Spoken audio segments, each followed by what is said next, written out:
Welcome to Private Banking Advisory. Today, I want to focus on something that a lot of investors are not exactly aware of. It is the question of initial public offerings. That means IPOs in a short term. IPOs are basically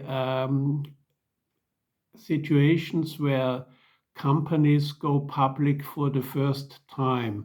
That means the original owners are disposing of their stakes completely or partially. Usually it's a partial issuing operation, and the owners retain a controlling stake or a majority stake.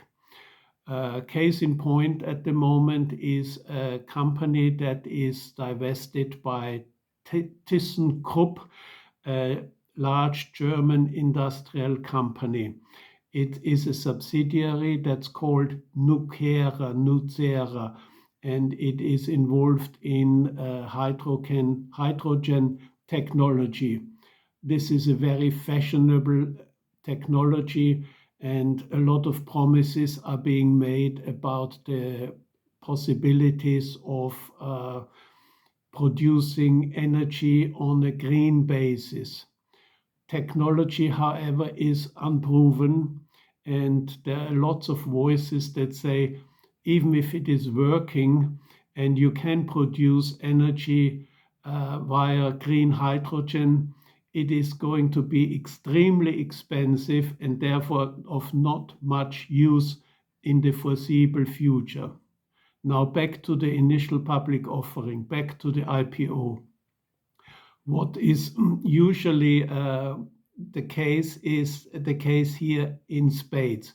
It is basically the company is basically coming to the market at a valuation that is a multiple of turnover, and in my opinion, extremely expensive. And the sad thing is that the herd mentality among asset managers is such that they think they miss out if they don't participate in a so-called hot IPO, in a hot business sector that promises a lot of profits in the future. But this promise is always in the future. Now, you as an investor have to be careful. Your fund manager might think it's a good idea to invest in such an IPO. And basically, it's not his own money that is at stake. So he basically buys a cheap lottery ticket and hopes for the best. If things turn sour later on, which I think is going to be very likely in many IPOs, then it's not his problem, and he just will find a good excuse why things happened.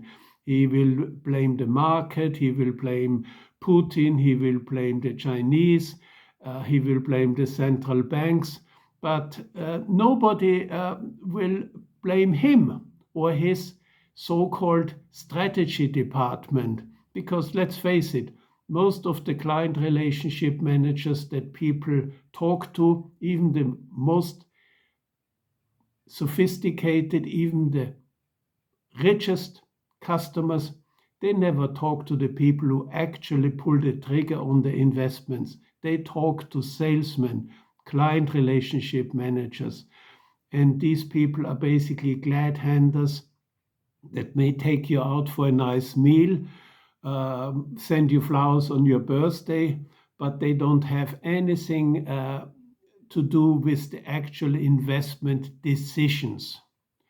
So watch out. Generally, I think you have to be very careful with initial public offerings, and you should also scrutinize any decision that is made by your fund managers with respect to initial public offerings.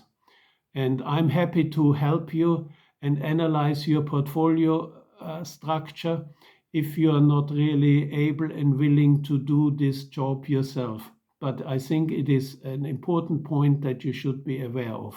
So thank you very much for listening.